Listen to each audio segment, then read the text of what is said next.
The e-bike's broken, guys. It's just basically completely dead.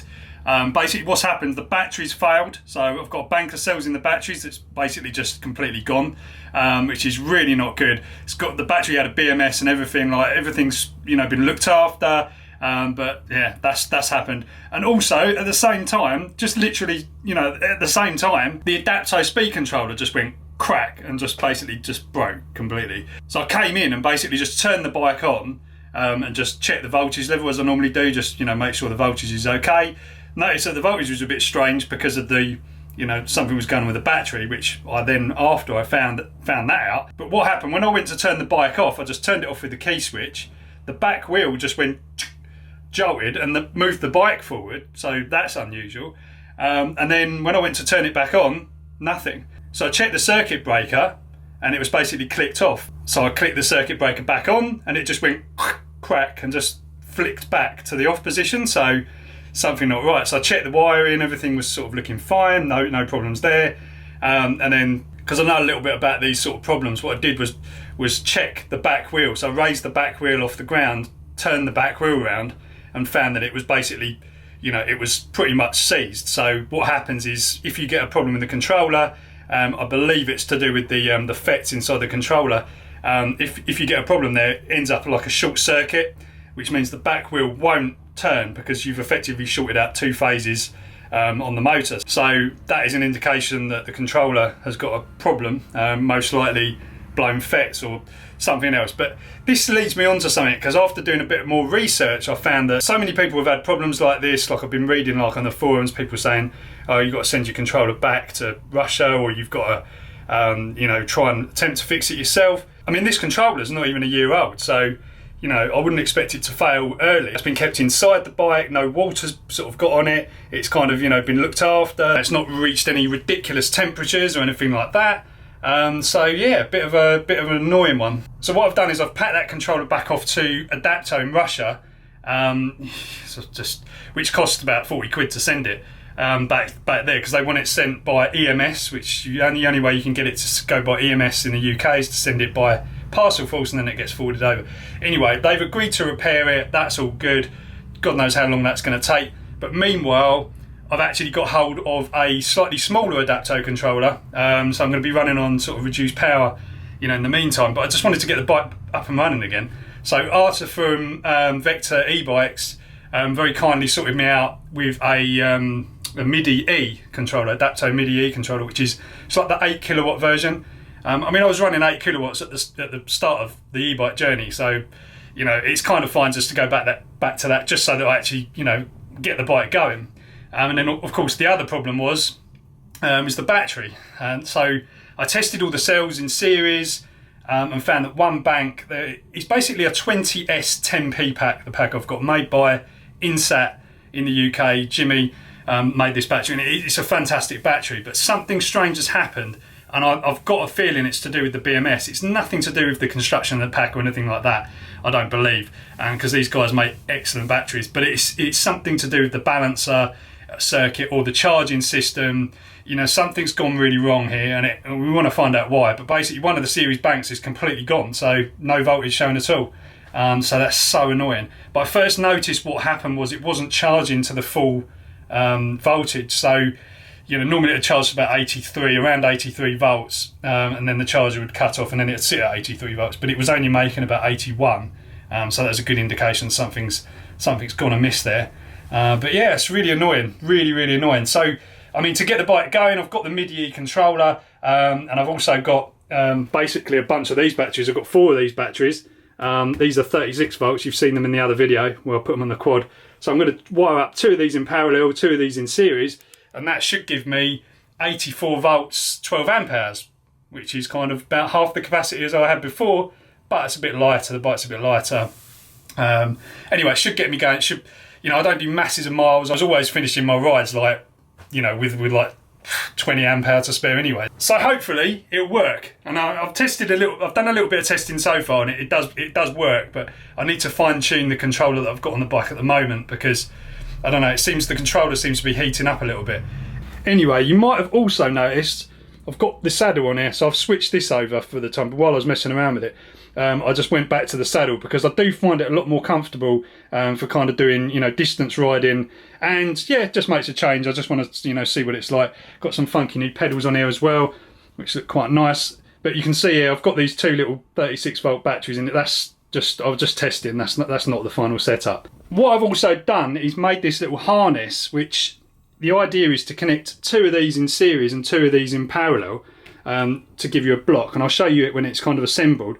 But it's basically just a kind of, you know, temporary measure so I can just ride the bike. So originally I was just kind of, you know, just using solder to kind of make these terminals to plug into the battery, and it works. I mean, there's nothing wrong with it. But what I actually want to do is make all these connectors like this. And these are just basically spade connectors. They're the piggyback spade connectors. Where are they? These things here.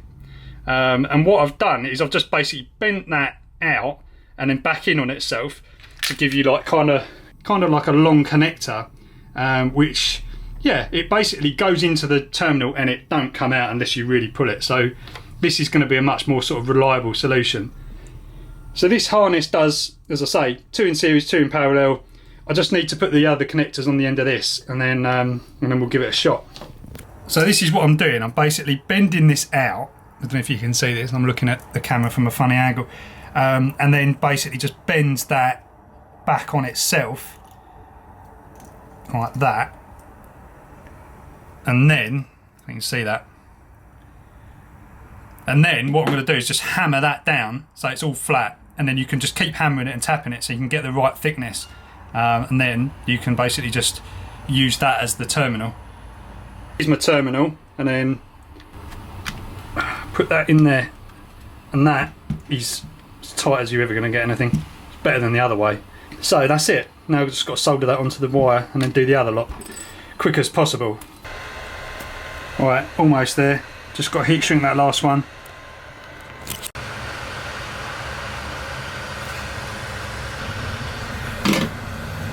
Cool. Right, so I've got these two batteries on charge. They're pretty much finished now. You can hear the fan just turning off. So they're just about done. These two have just been topped off. So what you need to do is check the voltage on all the packs and just make sure when you parallel them together, you're paralleling ones with the same voltage or roughly the same voltage together. That way, then you won't have one trying to charge the other, because when you're paralleling batteries together, you've got to be really careful, because especially lithium batteries, because they can deliver so much current. So you have to make sure that if you do that, the voltage is the same. They're exactly the same state of charge basically. And in this case, I've done it so they're basically full. So if anything was to go wrong, it would be pretty bad. As a side note, I've actually taken one of these batteries apart and just had a look inside to see how it all works, to make sure that we're kind of not, you know, going to blow anything inside by paralleling batteries together and seriesing them as well. And actually inside, these positive and negative terminals go directly to the batteries, which is a real surprise, because I thought there'd be like a kind of a BMS with you know, some sort of current regulation in there, but there's actually a fuse on the positive wire. I wasn't able to sort of take it apart properly and see what the rating of the fuse was, but I think from reading online, people are saying similar batteries have got like a 60 amp fuse in. I've pulled 60 amps from this very, very briefly, and the fuse hasn't blown, so I don't know, make of that what you will. There is a little circuit board inside which looks remarkably like a balancer, but I think this is quite an interesting battery. I don't really understand, haven't really worked it out yet, but basically this centre pin here is normally like a thermistor, like a temperature reading or something, which the charger uses to tell how hot the battery is, but this is different. This charger is actually capable of charging 18 volt batteries as well, and if you test the voltage on these two here, there's no voltage present, but there's a very small voltage here, like a 3.7 volt. I don't know what it is, but what I'm making from this is that it's got some kind of smart circuitry that when it's charging, the BMS becomes active inside the pack, to do what it does, balance, or to make sure whilst charging, nothing crazy is going to happen and it's not going to get hot and everything else. But I know this for a fact because when you put one of these batteries on the charger, check this out. What happens here? You see this incremental rising of the battery gauge. Now, that doesn't happen in the sun. That doesn't happen if you just put power, try and charge the battery through the main leads, or the positive and negative. It doesn't happen. So there's something happening here where the charger is communicating with the battery in order to do that proper balancing process. So you can't really charge these batteries safely without the charger or without this circuitry, because it's basically just like charging an unprotected pack. So but one thing to be aware, if you're going to try and use these batteries, just be really careful. Don't charge them on the positive and negative and expect it to kind of just cut out or stop it from catching fire, because it won't. Also, I've noticed I've got one of these pretty warm at one point, and this little light hasn't come on, but the charger refused to charge it, and what it did is it actually just started the fan in the charger and started to cool the pack down, and when the pack reached the right level it started charging again. So that's pretty cool. So yeah, we're not going to charge these any other way but using this charger, but it'd be kind of neat if you could, I don't know, hook an Arduino up or something and try and charge, work out what the communication is between the battery and the charger. That would be really neat. Also, one thing I'm not sure is this balancer actually doing anything when the battery's just sitting here? If this pack was out of balance now, would it actually start to balance it internal of the battery? I don't know. But it looks like there's some pretty big, chunky resistors, or something to obviously do the balancing on there. More than just like a row of resistors.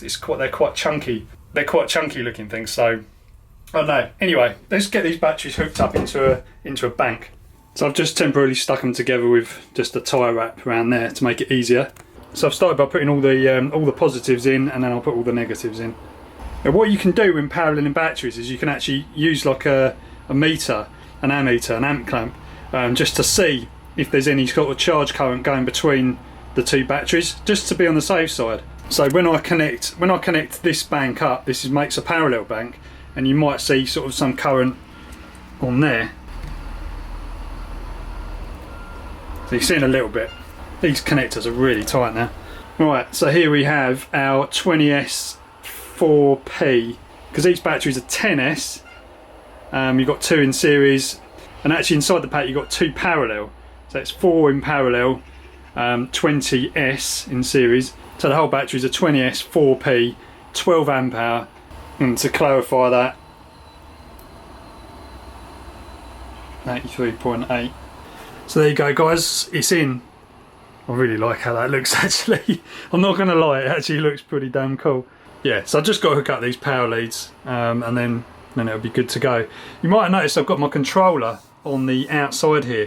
Now I was finding problems with it basically overheating whilst it was inside, and it was kind of rolling back the power.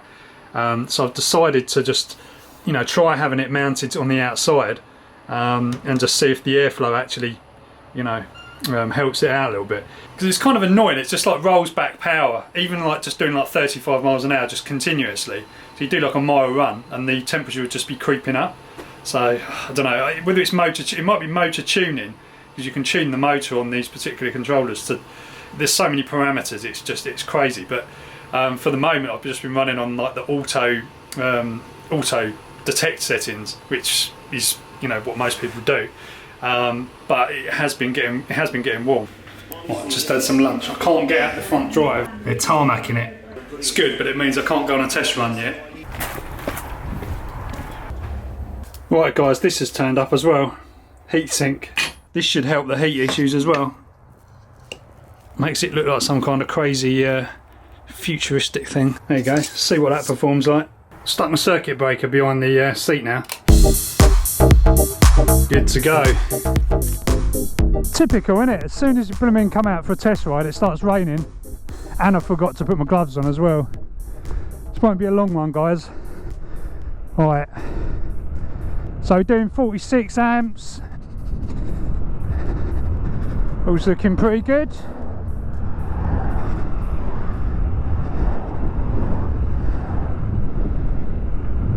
2 kilowatts up to about 4 kilowatts now, 50 amps, pretty much 50 amps continuous, 45 amps continuous, to maintain, that seems like a lot, 33 mile an hour, 44 amps.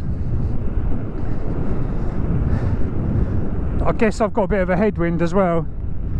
Temperature's rising on the controller a little bit, even with the heatsink on.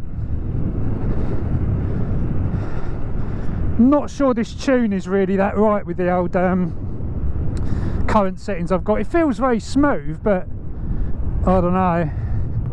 It's definitely heating up. Let's pull in here. This heatsink don't seem to be doing a thing. That thermal stuff doesn't seem to be working because the heatsink's not hot, but the side of the controller is.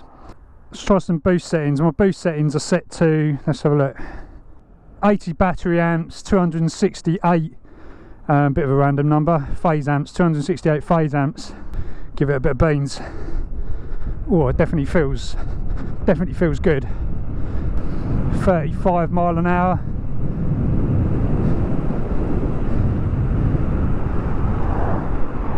Getting a bit of thermal rollback now. Temperature's gone right up there.